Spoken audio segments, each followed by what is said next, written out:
Hello, ninth standard, and welcome to SS class. Today we are going to start with chapter 6 from your SS textbook, World After 1945. Right? So, in this chapter, we are going to know about the wars which were fought and the power blocks, the superpower countries, and all.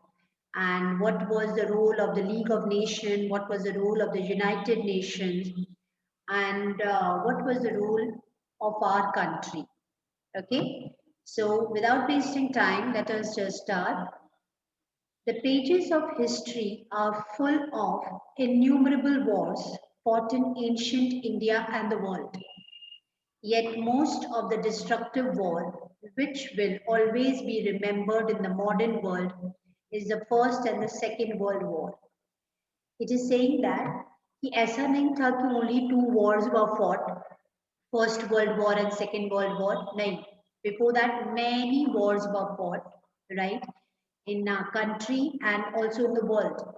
But the two wars which are remembered in history are the First and the Second World War because these two world wars are said to be the destructive wars. जो ऐसा बोला जाता है कि it destroyed the world, right? The League of Nations was formed with the purpose of establishing permanent peace in the world. अब जब first World war fought हुआ था ना, right, when the first World war happened, उसके बाद बहुत सारा जब डिस्ट्रक्शन हुआ, so the countries thought, the nations thought that we should have an organization which will take care that there remains a peace in the world, right? तो First World War के बाद League of Nation बना. ठीक है, League of Nation is an organisation. League of Nation बना and वो League of Nation का purpose क्या था, गोल क्या था, that it has to establish permanent peace in the world. कि इट हैज टू सी कि भाई कोई भी दूसरा वर्ल्ड वॉर ना हो, सब लोग जो है पीसफुली रहे. But due to certain limitations, it failed, and in 1939, World War II broke out. But जो लीग ऑफ नेशंस जो था, जो ऑर्गेनाइजेशन लीग ऑफ नेशन जो था, it could not keep up to the goals. It could not work on the goals. मतलब there were some limitations were there, right? And somehow League of Nation जो है वो fail हो गया piece create करने में वर्ल्ड में. तो क्या हुआ, सेकेंड वर्ल्ड वॉर जो है वो स्टार्ट हो गया.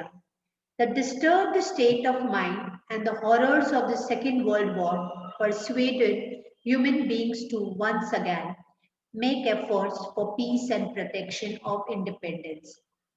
And it is said in history that World War II जो था, it was even worse than World War One, right? It was even worse than World War One.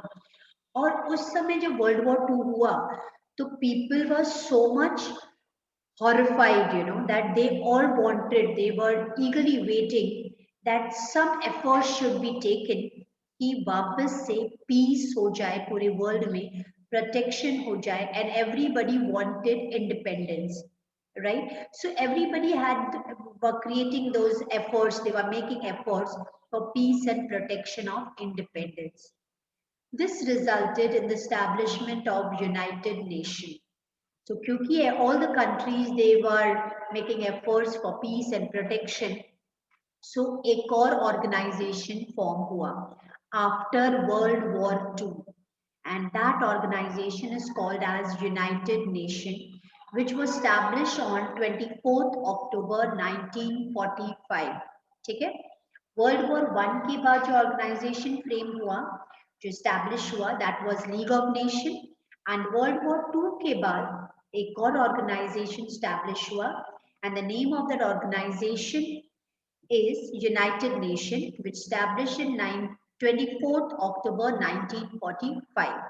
Okay, so now let us see what was the charter. मतलब United Nation का जो charter है, जो constitution जो है, right? जैसे हम हमारी country में हमारे पास constitution है, तो वैसे ही United Nations के charter में क्या लिखा हुआ है, उनके constitution में. उस ने लॉज क्या बनाए, कॉन्स्टिट्यूशन में क्या लिखा हुआ होता है, लॉज, है ना। So now let us read about the United Nations Charter. The United Nations Charter starts with a preamble and it explains the goals of United Nations. And जैसे हमारा constitution it starts with a preamble, वैसे ही United Nations का जो charter है it also starts with the preamble and वो क्या explain करता है कि यूनाइटेड नेशंस की गोल्स क्या है. Now let us read about the goals. There is determination to save the future generation from the pangs of all destructive war. Here emphasis has been laid on responsibilities born out of international laws and mutual understanding. अब यहाँ पर उनका गोल जो था कि अगर हमें future generation को ये सारे डिस्ट्रक्टिव वॉर से बचाना है, if we want to save the future generation from all these destructive wars, तो बहुत ज़्यादा important है and it is a responsibility, international laws बनने चाहिए. और कौन से laws बनने चाहिए? That there should be mutual understanding among all the nations. सारी कंट्रीज में म्यूचुअल अंडरस्टैंडिंग हो सो दैट ये वॉर्स वापस ना हो. सेकंड बताया है emphasis has been laid on developing tolerance mutually so that the whole world develops socially. और दूसरा emphasize उन्होंने ये बताया है कि we should have tolerance, एक दूसरे को अंडरस्टैंड कर सके, हम सहन कर सके, सहनशीलता, right? So develop that tolerance power so that अगर हम एक दूसरे को सहन कर पाएंगे, एक दूसरे को अंडरस्टैंड कर पाएंगे, तो कहीं ना कहीं we will develop socially. Obviously, na, if we will understand each other, then what will happen? We can live in peace, right? So socially we can develop. Economic, social and cultural problems should be solved with the intervention of United Nations, and human rights as well as the basic freedom should be disseminated irrespective of caste, language, gender or religion. और यहाँ पर बताया है कि कोई भी problem हो, economically that is money related कोई प्रॉब्लम हो, सोशली कोई प्रॉब्लम हो, कल्चरली कोई प्रॉब्लम हो, कंट्रीज के बीच में, नेशंस के बीच में, तो हमें यूनाइटेड नेशंस का मतलब we should take the help, United Nation को बीच में रखकर हमें नेशंस जो है, all the nations, we should solve those problem keeping United Nations in between, मतलब उनके सहारे से, यूनाइटेड नेशन के हेल्प से हमें all the countries we have to solve each other's problems economically, socially and culturally. And second यहाँ पर बताया है that we should also respect human rights, right? Human beings human beings का सबसे बड़ा right क्या है? Humanity, right? Human rights जो है, freedom जो है human beings का, right? वो जो basic human beings का जो freedom होता है वो भी हमें respect करना चाहिए, वो भी सारे नेशंस के ह्यूमन बींग्स को मिलना चाहिए, इररिस्पेक्टिव ऑफ कोई भी कास्ट, लैंग्वेज, जेंडर या रिलीजन को वो बिलोंग करते हैं. It is okay, but we should respect human rights. And lastly, appeal to all the nations for cooperation to achieve these objective.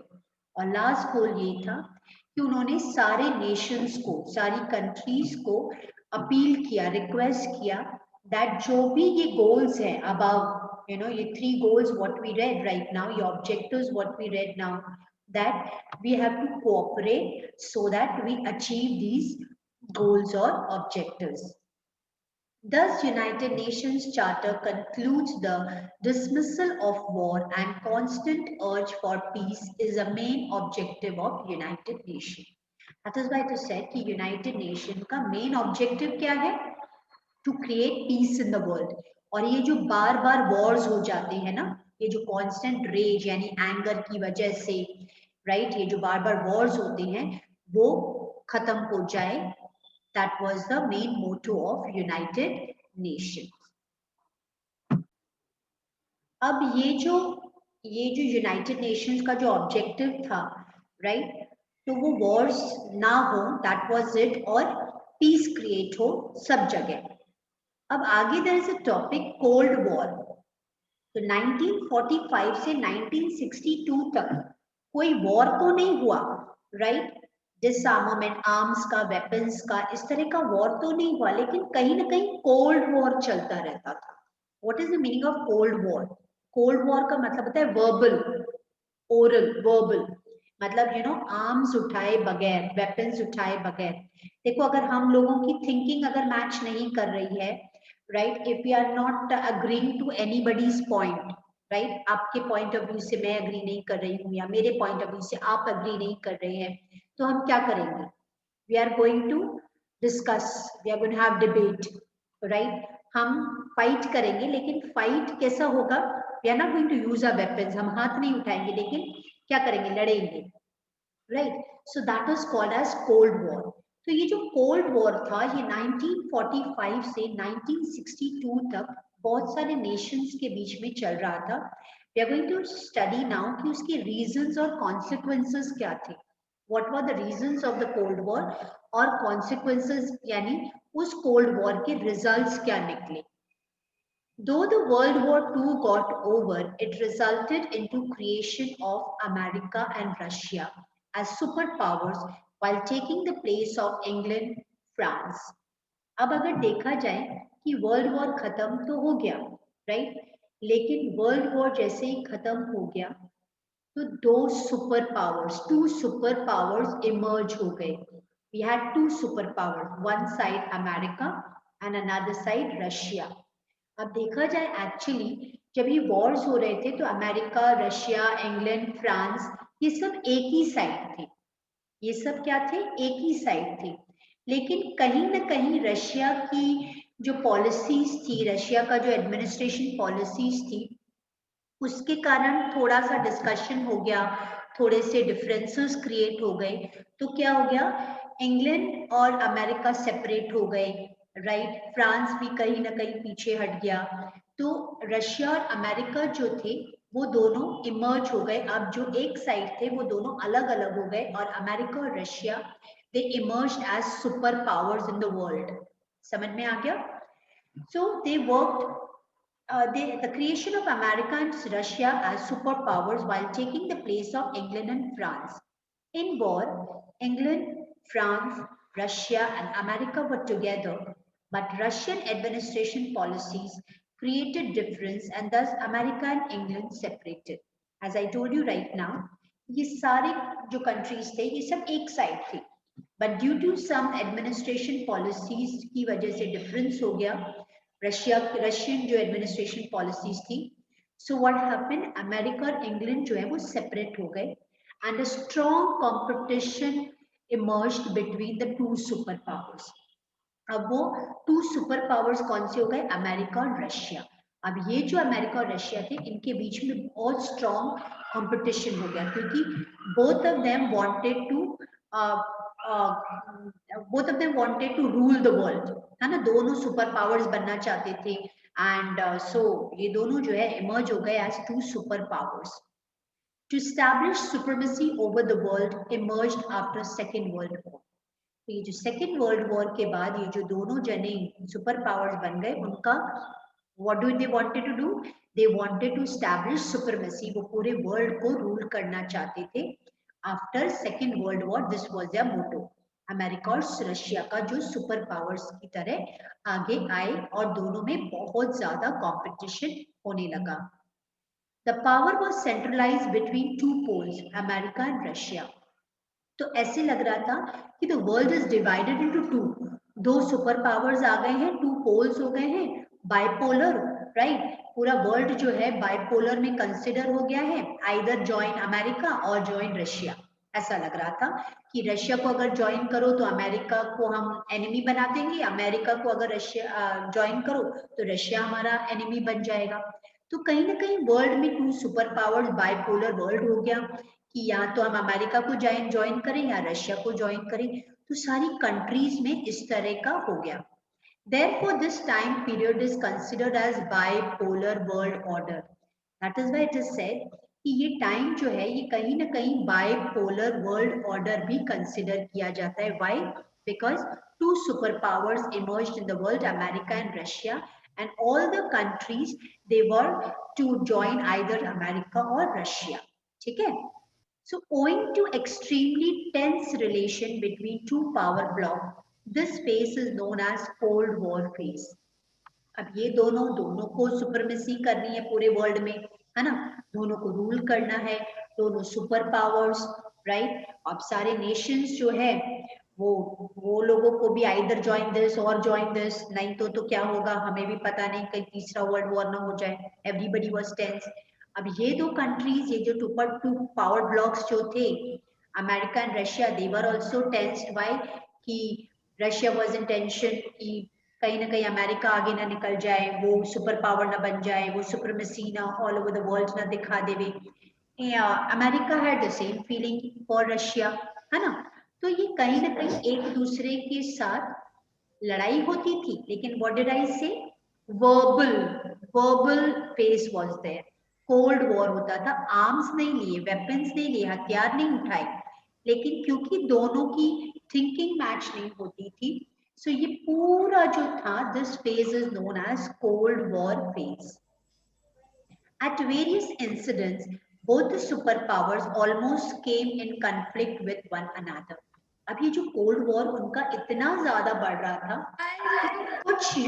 कुछ इंसिडेंट्स पर तो ऐसा था कि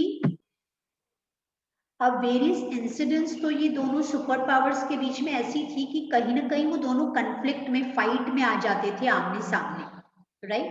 There was a basic change in relations among the powerful nations of the world after World War. America and Soviet Union, who had once allied and fought against Nazi Germany and fascist Italy, emerged as leaders of two rival power blocks and military powers. जो again बताया है कि world war 2 के बाद America और Soviet union मतलब Russia, ठीक है, पहले रशिया को सोवियत यूनियन बोला जाता था, तो कहीं ना कहीं अमेरिका और Soviet Union, as I told you, they were on same side, है ना, एंड दे वर फाइटिंग। वो किससे फाइट कर रहे थे? जर्मनी के नाजीज से और इटली के फासिस्ट से वो लोग फाइट कर रहे थे। लेकिन अब वो दोनों ही सुपर पावर ब्लॉक्स बनकर मिलिट्री पावर्स के साथ आमने सामने आ गए थे। Thus the Cold War started between them. Though Britain and France had also emerged victorious, yet they lost the status of great power due to terrible ruination caused by the ravages of war and ending of imperialism. अब ऐसा नहीं था कि खाली Russia और America ही super power, देखा जाए तो ब्रिटेन और फ्रांस वो भी जीते थे, right, they also emerge as victorious. लेकिन ये वर्ल्ड वॉर इतना ज्यादा भयानक था, इतना ज्यादा खराब था कि हर एक कंट्री ने, हर एक नेशन ने वो मनी वाइज, इकोनॉमिकली भी बहुत नीचे चले गई थी, मनी वाइज भी।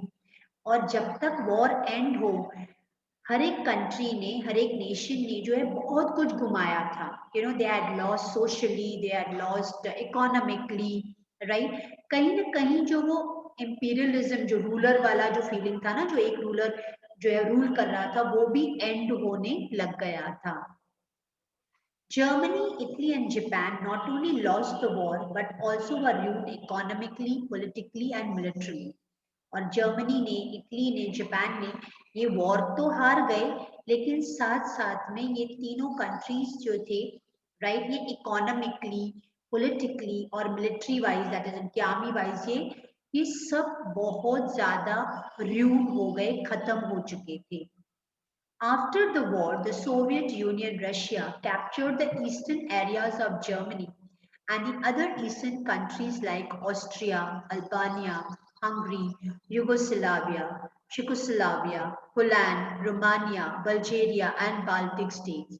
अब क्योंकि रशिया जो है वो सुपर पावर की तरह आ गया था और ये Germany, Italy, Japan had already lost the war, तो रशिया ने जर्मनी को अपनी साइड कैप्चर कर लिया, ईस्टर्न एरियाज ऑफ जर्मनी जो है वो कैप्चर कर लिया, और दूसरी countries Austria, Albania, Hungary, Yugoslavia, Czechoslovakia, Poland, Romania, Bulgaria and Baltic states भी अपनी साइड जो है वो कैप्चर कर लिए। Later on, they gave away reins of power to respective communist party to those countries. फिर बाद में later on रशिया ने उनका जो ये जो कंट्रीज हैं उनका पावर जो है उनकी कंट्रीज के कम्युनिस्ट पार्टीज को दे दिया. They did this to continue their superiority to on these countries. और उनका देने का कारण भी ये था because they wanted to show that Russia is superior. Okay. During 1949, by conducting a nuclear test, the Soviet Union directly challenged the monopolistic nuclear powers of America. अब यहाँ पर बहुत बड़ा ट्विस्ट हो जाता है हिस्ट्री में. रशिया ने क्या किया, न्यूक्लियर बॉम्ब्स बनाने स्टार्ट कर दिए. देखा जाए तो सब लोग ही, क्योंकि वर्ल्ड वॉर्स हो रहे थे, वर्ल्ड वॉर तो सबने जो है न्यूक्लियर वॉर्स वगैरह बन ही रहे थे, आई मीन बॉम्ब्स वगैरह सब.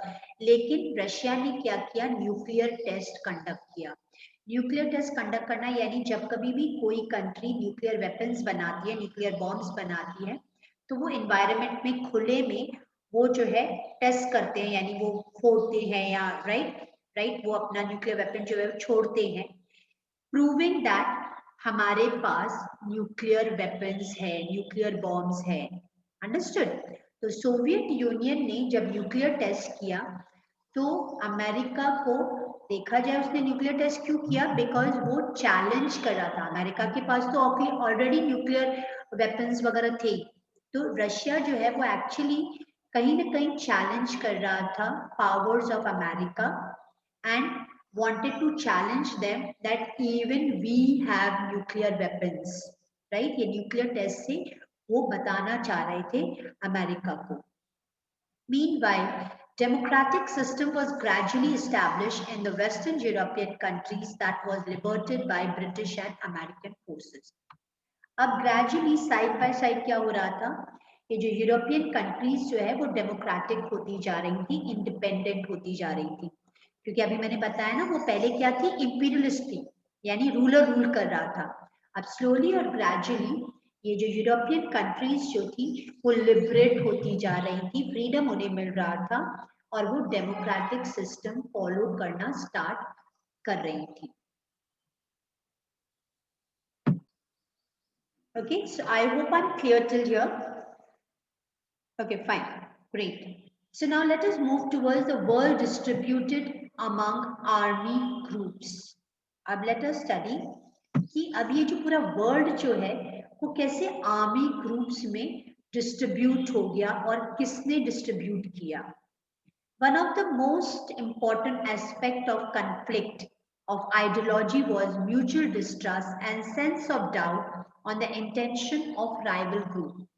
अब as I told you right now कि सुपर पावर्स हो गए थे अमेरिका और रशिया, है ना.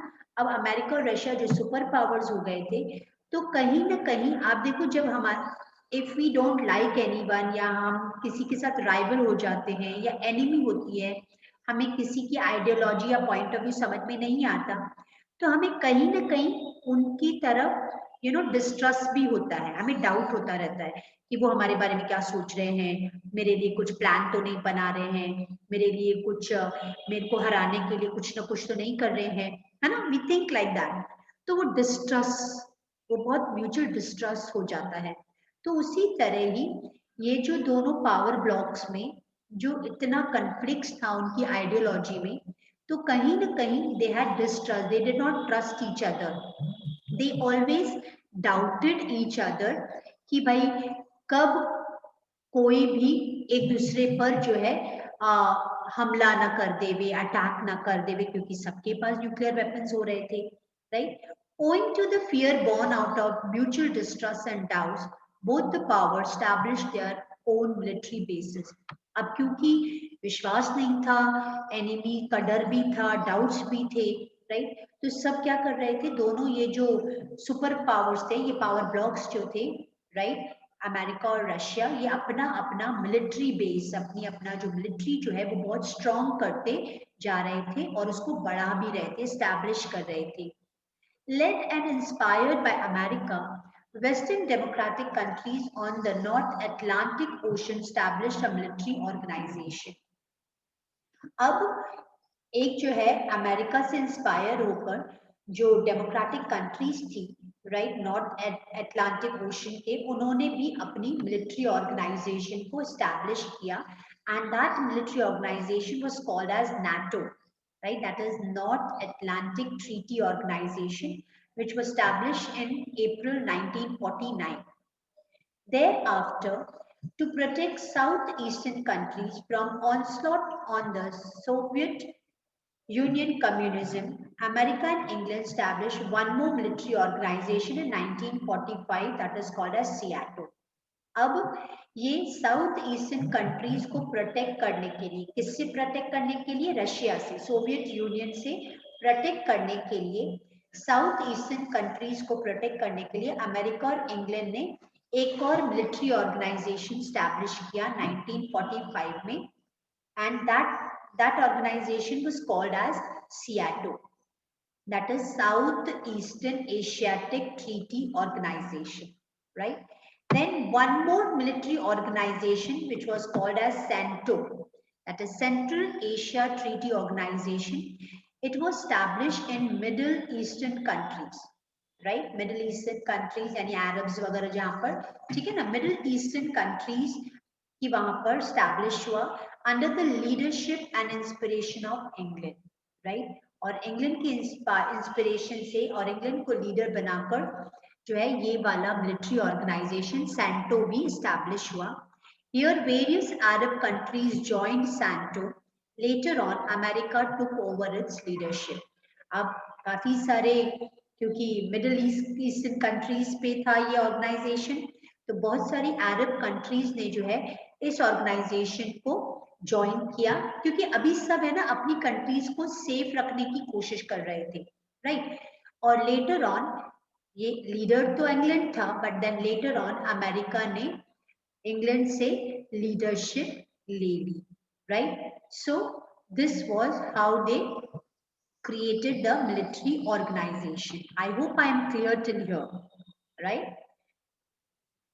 In our lecture, in today's lecture, we will do till here, and in our next lecture, we'll start with armaments, disarmaments, nuclear weapons, creation and its application.